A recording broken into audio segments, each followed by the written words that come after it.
Hi Pisces, welcome to Higher Source Tarot for a tarot reading for all Pisces. Sun, Moon, Rising, and Venus. Thanks to everybody for all the support. I love and appreciate you all. I thought for the decor this week we'd pull out the Glitter Village. It's kind of a nostalgic thing, I think, for a lot of us. And if you're new here, welcome. I post new readings on Friday, then again on Monday. So if a reading doesn't fit, just come back in a couple of days. Friday's readings are always a general reading. So today's reading will bring in aspects of money, love, career, and everything in between. Mondays are different every week, so you'll just have to come back to check those out. I will give you a little teaser that in December, I'm going to have a year of predictions reading for each sign for 2023. So if you haven't subscribed, you might want to, and I'd hit that bell too so that you'll be notified and you won't miss that one. What advice do you have for Pisces? Sun, Moon, Rising, and Venus. What does Pisces need to know, please, for the best and highest good of all concerned with Pisces? Messages for Pisces, please. All right, we'll start here with the tarot, and then we'll have the angel answers. You have here the Queen of Cups, you and your own energy, Lovers, the Three of Swords, Judgment, the Six of Swords, the Two of Cups, the Wheel of Fortune, very beautiful reading, and the Tower. Well, I got a couple things coming in, especially for relationships. For somebody here, if it's a breakup, with the Two of Cups, Lovers, and the Wheel, you are going to have a reunion. But for somebody else, I got this first. If it was a breakup, but you don't want the person back, I feel like the Tower is going to come and finally hit the eject person on that situation, because you'll have somebody new coming in here. But, I mean, you've got a lot of beautiful energies. I was going to say angels, because you actually have two of them. You have both Gabriel and Raphael here. You've got love coming in for sure, but now others of you too. If it's money and career, I do see as moving forward, you're going to have a turn of events that brings in a match. You have nice aspects for travel here too, but I do see it as a move. So those of you that have been wanting a move, you've gotten plenty of options showing up here. So I think it was like this. Okay. I know that was there. I actually think this was here. All right. It doesn't really matter in this setup, but just in case. So with the Queen of Cups, I definitely feel like you're going to be enjoying this energy. You are attracting lots of helpful people, though. I will say that. I even get somebody saying to you, I just like your energy. It's really on that level where people are recognizing, hey, this is synthesis. This is a match. And so with the Queen of Cups, they say, follow your intuition. It's the worst thing when I hear somebody say, I knew that was going to happen, and that we muted our own inner higher voice. That higher self is trying to communicate with you. So for somebody here too, I do feel like if you're trying to start a side business and you had a little setback, I do feel like you're going to overcome that and move forward with it. And it feels like it gives you great joy. I see somebody too doing like crocheting or knitting or something like that, picking up a hobby that just makes them feel very calm and tranquil and centered. And I also feel like too, you're going to come into a time that's less conditional. You're not as dependent on conditions or circumstances around you. It doesn't mean that you don't bring in, happy, joyous, free things. It's not like that, but it's like if something doesn't quite happen the way you think, it doesn't become the whole focal point of your entire life. It's kind of like, well, there must be something else. I just feel like a very easygoing energy is about to pursue you. So speaking of hot pursuit here, you definitely have somebody coming in here with this beautiful Lover's energy. This is going to be a relationship, especially with the Two of Cups, that changes how you see the world. This is the big one. This is going to be important. Now, if you're already in something, you are so connected with this person. I feel like you communicate without even speaking, looking at each other and saying, I already know what you're going to say. It's that energetically aligned, and it works awesome. Whoever this is, if you haven't met him yet, I'm telling you, it's happening. I want to tell you too that those of you, it's either like I said, somebody, it may be a reconciliation. I got it both ways, so just to be upfront about that. But those of you that it actually is going to happen, that you're on this person's mind quite a bit, especially when this starts showing up in readings. And I feel like they never stopped loving you, whatever that Three of Swords was.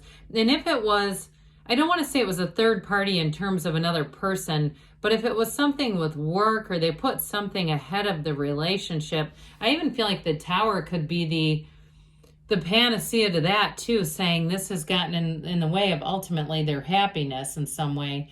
But with this, it definitely shows a lot of love, and it's growing. This is growing together. It's not growing apart by any means. It is a card of choices though. And so there's this mountain in between them that can signify fertility, but it also signifies overcoming. And so it's a relationship where, like I said, it's worth the investment in overcoming some challenges if something has gotten in the middle of it. But I will say with this, it's definitely something that evolves together.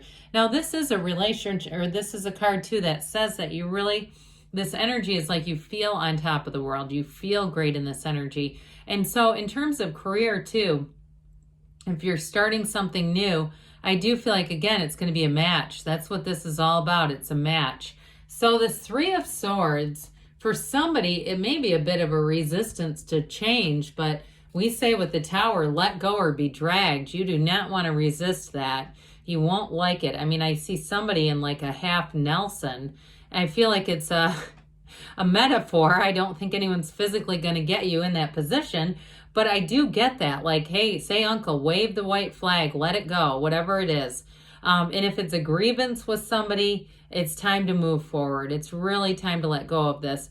Because, you know, it's the threes are about multiplication and growth and development. And so it's really saying that something happened here. It was a betrayal on some level, something that was painful for sure. And it's done now. You know, there's no going back to change the past. It's all about moving forward and focusing your energy, your alignment into the future. So I do feel like you get a change of perspective though that's going to make that a whole lot easier. And that might be part of what influences the Tower. I do, again, with this, feel like you'll be in a good place with that Tower energy. They rise up from the coffins of the ego. The Tower comes right after the Devil, which in some decks is called ego. And so I feel like these two are counterparts in a way. They're working actually together for you. We shouldn't fear the Tower because ultimately it's always for your best and highest good. But I do feel like with these two together, it's going to give you a new perspective. You're going to see things like the light switch turns on all that black in the Tower. That's ignorance, not knowing something. Whereas with the card of Judgment, it's definitely a decision that turns in your favor, but it allows you a release, a renewal. You're going to have a fresh perspective here, a fresh view. It's an ascended view, though.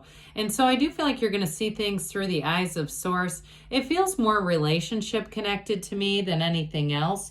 But I do want to say with this, you're definitely, it's like having a new lease on life. It's self-mastery when you have this. So you're going to be feeling happy, joyous, free. There's celebration that comes in here. And if it is a reunion and one that you want, I feel like you're going to start in a new page. It's really about leaving the past behind, disconnecting from old resentments, fears, dishonesty, entrapment, I even hear, and just moving forward. So speaking of which, the Six of Swords is going to help out with that.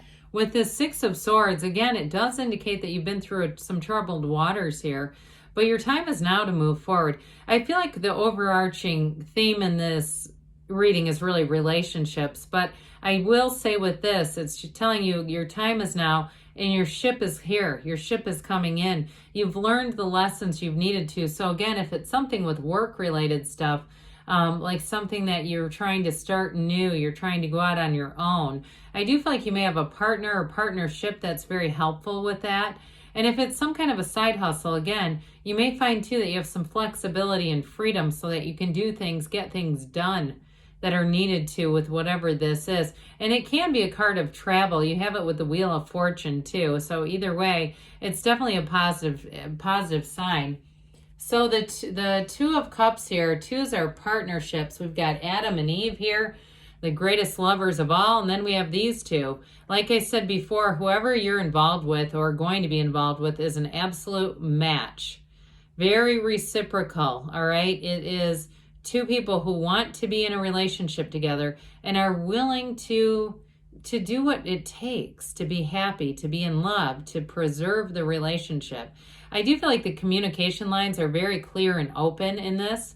And so if there was miscommunication or a lack of communication that ended something, again, love is energy. It's never created or destroyed. It's just alignment. Somebody may have fallen way out of alignment with the energy of love, and that's why the ending came. But with this, you're definitely back in. And so I do feel like, again, you've got this beautiful partnership here that is blooming and growing. And so the wheel comes in to bring in a new cycle. This always turns in your favor. It does feel like luck aligning, like you're in the right place at the right time to meet someone, or in terms of work too, getting a connection, having something come into your awareness, information that says this is how you do this, especially if it's something you're starting on your own and it's uncharted territory. But this is high vibrational energy, so it's very positive energy. You know what else is high vibrational? The frequency of money. All right, money moves at a fast frequency. In fact, I just listened to the guy that did Quest Nutrition, one of his TED Talks, and he talks about it too. It seems like it's the most unusual people seem to know this information, but you know it too, or you wouldn't have manifested this reading. So again, you have nice aspects for travel, for even unexpected money. Well, the big awakening, the corporate raider comes in to say, hey, Pisces, that was not good enough for you. So let's do a do-over. We're going to do a remake. And so with this, you end up really with a radical new life that gives you new perspectives, like we talked about with Judgment, seeing things much more clearly, getting rid of what does not, pardon me, serve you, and bringing in exactly what you've asked for. All right, let's see here what the angels have to say for you, Pisces. Messages for Pisces. What else does Pisces need to know, please? Advice for Pisces. All right, we have here romance coming in. This reading really does have a lot of components of love. Improving health, that mind, body, spirit connection. Communicate clearly, they say. And you've got in the near future. You also have here a yes. Good things are on the way for you, Pisces. I love you, and I'll be back again soon.